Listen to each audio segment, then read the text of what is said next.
Enviamos un cordial saludo como subgrupo número 7 de la Cátedra de Historia de las Relaciones Internacionales del Grupo Teórico 02.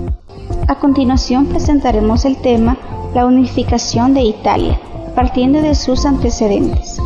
A principios del siglo XIX, Napoleón Bonaparte había logrado unir a Europa bajo su mandato. Sin embargo, contrario a sus intenciones, este suceso despertó en muchos lugares el deseo de independencia. Tras la finalización de la ocupación francesa y el consiguiente regreso del Imperio Austriaco, este tuvo eco en una parte de los intelectuales del norte itálico, especialmente entre lombardos y piemonteses. Eran muchas las circunstancias que fueron parte de las motivaciones que tenían los que aspiraban a materializar una nueva Italia unida, heredera de las glorias del pasado. Derrotado el caudillo francés, las potencias del viejo continente rediseñaron el mapa del mismo, resultando en la división de Italia en 7 estados diferentes: Piemonte, Cerdeña, Toscana, Parma y Módena, los estados pontificios, el reino lombardo Véneto y el reino de Nápoles y las 2 Sicilias. Ahora bien, en Italia, principalmente en las grandes ciudades, se originaron asociaciones políticas con influencias fuertemente contrarias al Imperio Austriaco. Estas llevaron a cabo en la década de 1820 diversos intentos de revuelta contra el absolutismo de la época y el dominio extranjero. En los años posteriores estallaron revueltas en diversas ciudades, destacando la que tuvo lugar en Génova del Reino de Cerdeña en 1834. Y a pesar de que estos conflictos no tuvieron éxito con respecto a la eliminación de las monarquías gobernantes, estas consiguieron la promulgación de varios estatutos, entre los cuales destacan el Reino de Cerdeña y el de las 2 Sicilias. Por otra parte, la unificación tomó impulso a raíz de que el conde de Cavour, ministro del Reino de Cerdeña, convenció al emperador francés Napoleón III de que ayudara a crear un solo estado en la península. Este accedió, porque de esta manera había una posibilidad de debilitar al Imperio Austriaco, el cual era un objetivo que se venía buscando desde hace algunos años atrás. Otro de los antecedentes, los cuales se considera pertinente agregar, es el Congreso de Viena, el cual fue convocado en 1814, en donde participaron las principales potencias mundiales de la época. Los objetivos principales del Congreso eran volver a la situación previa a la Revolución Francesa con las monarquías absolutas y recuperar los equilibrios de poder en Europa para evitar otro intento expansionista como el de Francia. En noviembre de 1815, cuando Napoleón ya caía vencido, se retomaron las negociaciones en la Segunda Paz de París, en la que se formó la Santa Alianza entre Rusia, Austria y Prusia, y estas se comprometían a mantener el orden absolutista en Europa, defender de los principios cristianos y reprimir los movimientos liberales y revolucionarios, desarrollando de esta manera diversos bandos que se enfrentarían entre sí. La primera en formular la idea de la unificación fue la joven Italia, fundada por Giuseppe Mazzini, a quien se le considera como uno de los padres intelectuales de la unidad italiana. Por otra parte, las revoluciones correspondientes al periodo de 1830 y 1848 también contribuyeron al desarrollo de la unificación de Italia, mejor conocida como el Resurgimiento. Estos movimientos revolucionarios se venían presentando desde la década de 1820 y se expandieron hasta los años de 1830 y más adelante en 1848. Sin embargo, estos movimientos se consideraron inconclusos, mas no extinguidos. Estas oleadas liberales fueron las que acabaron realmente con la era de la Restauración, impulsando además a la creación de nuevas naciones en Europa, como el caso italiano. Un conflicto que cabe recalcar dentro del proceso unificador de Italia fue la Guerra de Crimea, la cual tuvo inicio en el año de 1853. En la guerra, el ejército zarista avanzó a través de Rumanía, uno de los principados vasallos del Imperio Otomano, y llegó hasta el Danubio, donde fue eficazmente frenado por los turcos. El objetivo ruso era Constantinopla, el preciado balcón al Mediterráneo. La excusa fue auxiliar a Turquía, invadida por los rusos. pero la auténtica razón era impedir que Rusia alcanzara una salida al Mediterráneo. Por lo tanto, Inglaterra y Francia mandaron a la península potentes ejércitos a los que se sumaría uno menor del Piamonte, embrión de Italia. Para comprender mejor la unificación italiana es importante tener en cuenta que este fue un proceso que abarca desde 1815 a 1870, en el cual los italianos al inicio querían expulsar a los austríacos del norte de la península, para lo que contaban con el apoyo de Francia. Antes de la ayuda hubo dos intentos fallidos, en 1830 y 1848. Ambos fueron evitados por los austríacos. No fue hasta que el reino de Piamonte consiguió el apoyo de Napoleón III cuando los diferentes territorios italianos comenzaron a unirse. Un elemento importante es que Napoleón III intervino a favor del Papa, pero en 1870, debido a la guerra franco-prusiana, que dejó como consecuencia la caída del Segundo Imperio francés, las tropas francesas tuvieron que abandonar Roma, dejándoles sin su auxilio. La derrota francesa dejó libre la vía para las tropas italianas, que entraron en Roma el 20 de septiembre de 1870. Al final, en octubre, Roma se proclama como capital del Reino de Italia, y la Ciudad del Vaticano dentro de Roma quedó como el territorio de la soberanía papal. Un dato muy importante es que entre 1848 y 1866 se libraron las tres guerras italianas de independencia, la primera y tercera contra el Imperio Austriaco, y la segunda contra el Reino de las Dos Sicilias. Ahora bien, tal como se ha estudiado, la unificación de Italia representó el llamado Resurgimiento, ante la posibilidad de que el republicanismo pudiera cobrar más fuerza luego de la fallida insurrección de Génova. La monarquía de los Saboya decidió adelantarse y convertirse en la promotora de la unidad italiana. En 1848, una serie de revueltas austriacas en el reino lombardo-véneto fue el detonante para la intervención del rey piamontés Carlos Alberto, argumentando el proteger a los italianos sometidos a un imperio extranjero. Con esto iniciaba la Primera Guerra de Independencia, teniendo como objetivo la retirada de Austria del reino lombardo-véneto. Sin embargo, la Primera Guerra de Independencia no logró su objetivo. El reino de las Dos Sicilias y el Estado del Vaticano se retiraron pronto del conflicto. Viena no desaprovechó y tras enviar nuevos contingentes se encargó de reconquistar el territorio perdido, invadiendo finalmente el reino de Cerdeña en 1849. Una vez acorralado, el rey Carlos Alberto solicitó un amnisticio, lo que determinó el retorno a la situación previa a la guerra, tras lo cual abdicó a favor de su hijo Víctor Manuel II, quien se convertiría en el monarca en turno, y para prevenir futuras insurrecciones se llevó a cabo una dura represión en el territorio del reino de Lombardo-Véneto. Un acontecimiento que dio vuelta a las acciones fue que en enero de 1858 un revolucionario italiano intentó asesinar a Napoleón. Esto llevó al emperador a resistir a entrar en el conflicto europeo, que supondría aliarse con los Saboya contra Austria. A valorar esa posibilidad, Cavour le convenció de que la unificación de Italia bajo una monarquía le podría ser útil, en la medida que pondría bajo control a los revolucionarios y crearía un aliado común frente al poder austriaco. Tras una reunión secreta, ambos llegaron a un pacto. Francia ayudaría al reino de Cerdeña si este es atacado por Austria, siempre que fuera esta quien iniciara el conflicto. A cambio, exigía la anexión a Francia de Saboya y Niza.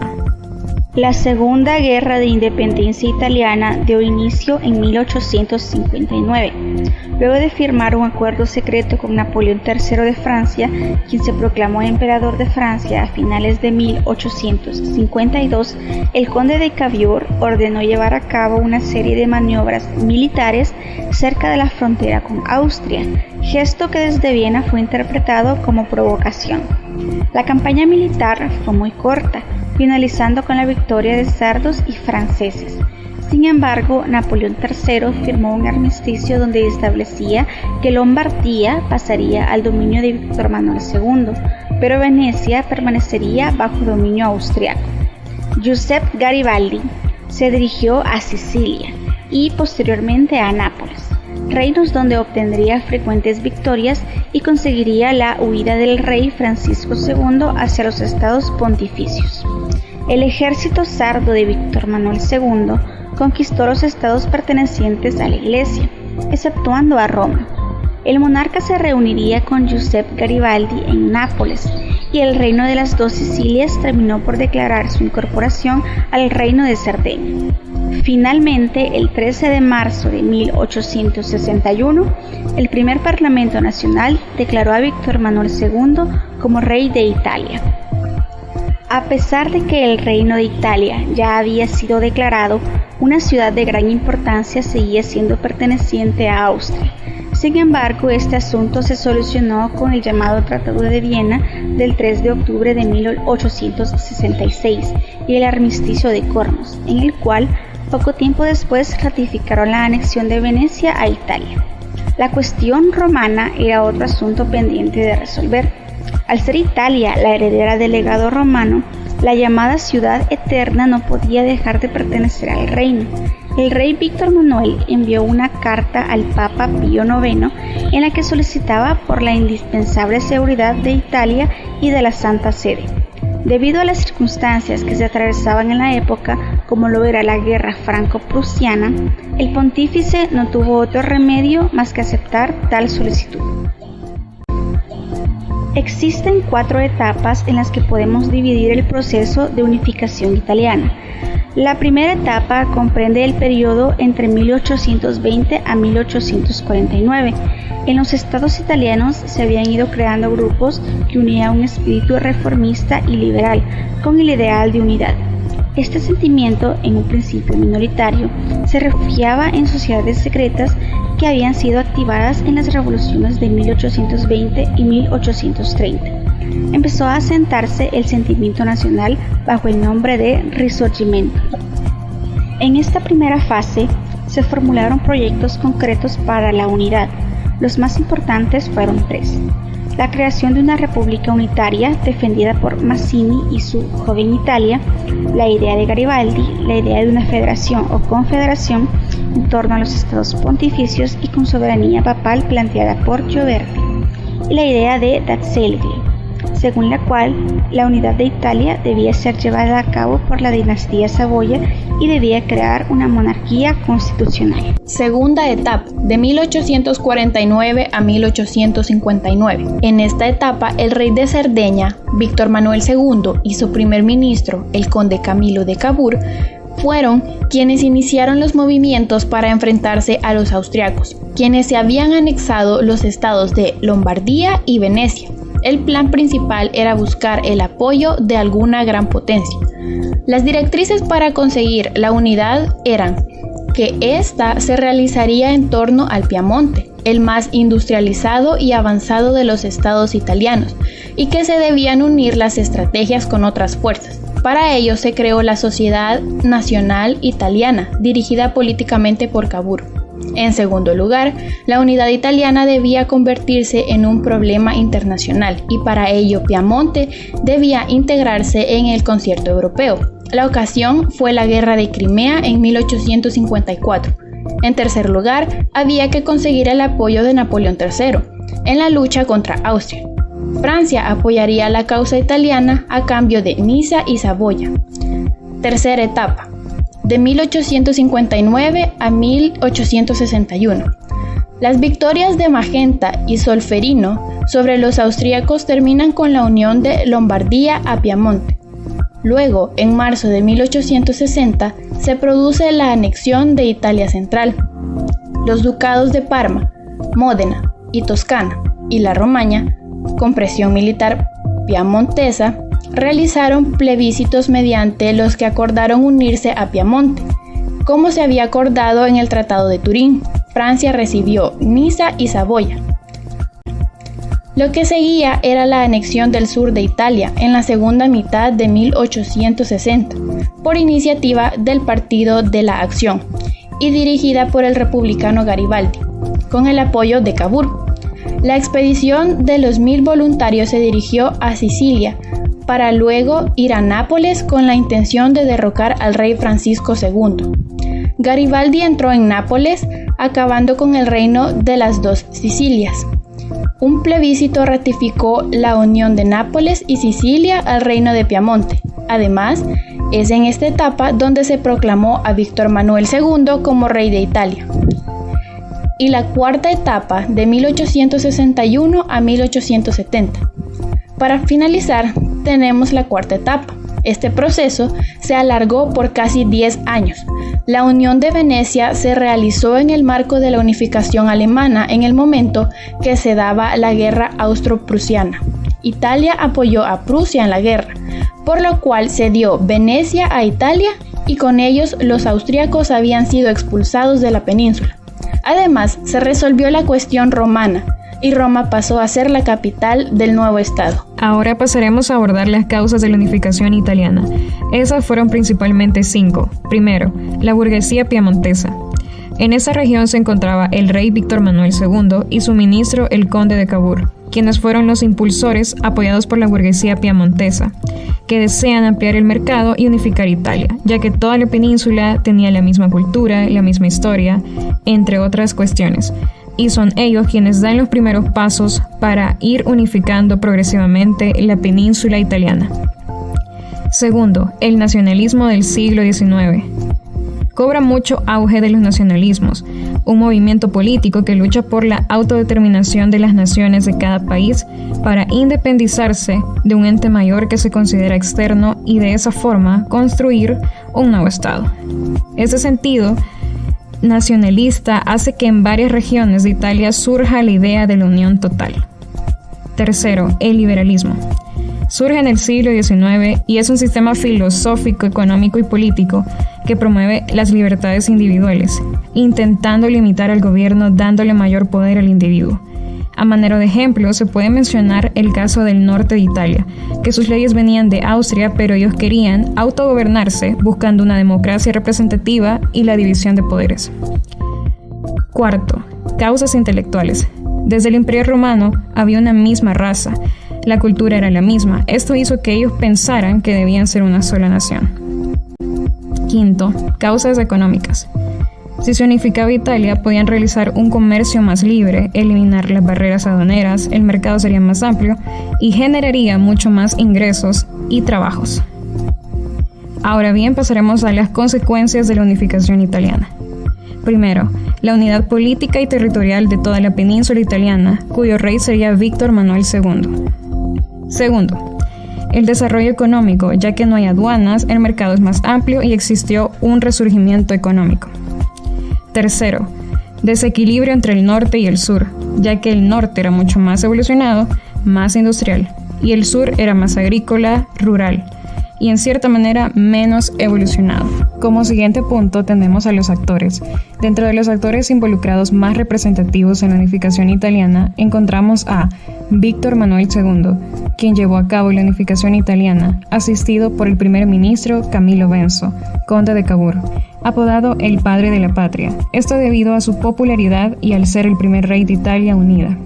El siguiente actor es Camillo Benso, conde de Cavour, quien fue la figura política más importante de la unificación italiana.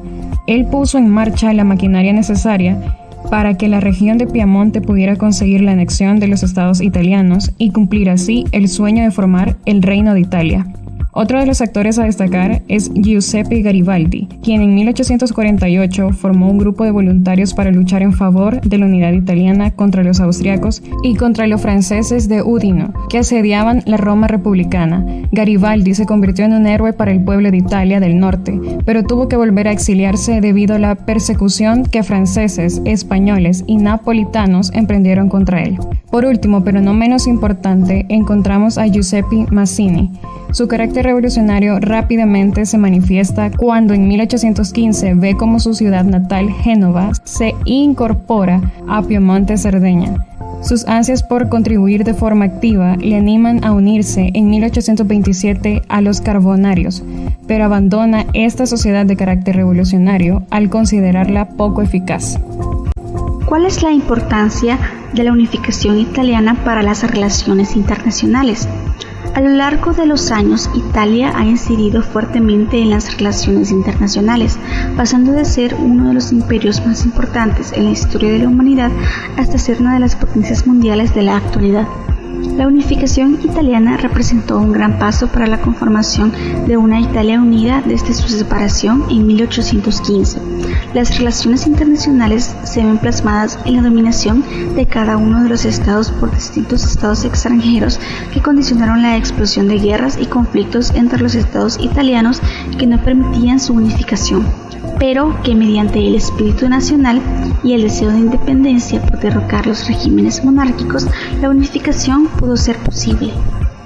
De igual manera se puede evidenciar el dominio y la autoridad de los otros imperios a los que los estados divididos de Italia se encontraban sometidos. Tal era el caso del Imperio Austriaco, que incidía fuertemente en los estados italianos antes de su unificación. A partir de ahí, es claro el predominio que tienen las relaciones internacionales en la historia, buenas o malas, beneficiosas o desfavorables. Las relaciones internacionales ya sobresalían y eran demostradas en las acciones y decisiones que tomaban cada uno de los estados que intervinieron en el proceso de unificación. Otros grandes sucesos en los que las relaciones internacionales eran fuertemente acentuadas y evidenciadas eran los diferentes congresos, pactos, tratados y convenios que se llevaban a cabo en la época, ya que representaban una forma de organización y negociación entre los estados, estableciendo relaciones que tendrían como consecuencia la unificación y el resurgimiento de Italia. Además, la relación que se pretendía establecer con el papado representaba un gran avance para la unificación de Italia. Al solicitar una mayor seguridad para la Santa Sede y toda Italia en general, se establecía también una especie de alianza y unión con Roma, que más adelante se convertiría en su capital. Es aquí donde las relaciones internacionales influyen y repercuten en sus decisiones y acciones. Estos y muchos ejemplos más han sido posibles gracias a la influencia de las relaciones internacionales, que inciden en las acciones diplomáticas de todos los estados del mundo. La unificación de Italia permitió el inicio de resoluciones globalizadas, confiriendo un fuerte ejemplo a los estados y naciones que aún se encontraban sometidas, permitiendo que el deseo de independencia naciera en muchos estados más. Conclusión. La unificación italiana es considerada respectivamente como un suceso de suma importancia para el desarrollo de la Italia que conocemos actualmente. Esta unificación fue desarrollada a lo largo del tiempo a partir de distintas causas que sirven como referencia respecto a la época en la que se estaba desenvolviendo tal suceso. El nacionalismo como base unificadora, el liberalismo como sistema económico y político, al igual que el deseo de la burguesía piamontesa de unificar la península italiana, no solo para ampliar el mercado, sino para juntar todas aquellas regiones en las que se compartía la misma cultura, el mismo idioma y la misma historia en común. Con el fin de debilitar el imperio austriaco, Napoleón III y el conde de Cavour llevaron este proceso a cabo, con el fin de convertirse en un estado fuerte ante los demás. En este hecho se sumaron personajes importantes como lo son Víctor Manuel II, el primer rey de Italia, al igual que los revolucionarios Giuseppe Mazzini y Giuseppe Garibaldi. Además, un personaje que influenció bastante en la unificación italiana fue Camillo Cavour, quien se encargó de que Piamonte anexara los estados italianos a partir del ideal unitario. Como cualquier hecho, genera sus consecuencias, siendo estas principalmente un gran desarrollo respecto a la economía de la región, al ya no existir aduanas, aunque se dio una cierta inestabilidad respecto a las regiones del norte y del sur, siendo distintas respecto a sus niveles de desarrollo y estilo de vida. Aún así, la unificación permitió que se ampliara el territorio y que éste estuviera al mando del rey Víctor Manuel II, el cual anteriormente había sido rey de Cerdeña. Concluyendo, tal acontecimiento llevó a la península itálica a convertirse finalmente en un reino, a pesar de todas las batallas o guerras que tuvieron que confrontar para que esto llegara a concretarse y finalmente convertirse en una unificación fuerte. Es así como finalizamos nuestra participación del tema, la unificación de Italia, esperando que haya sido de su agrado y comprensión.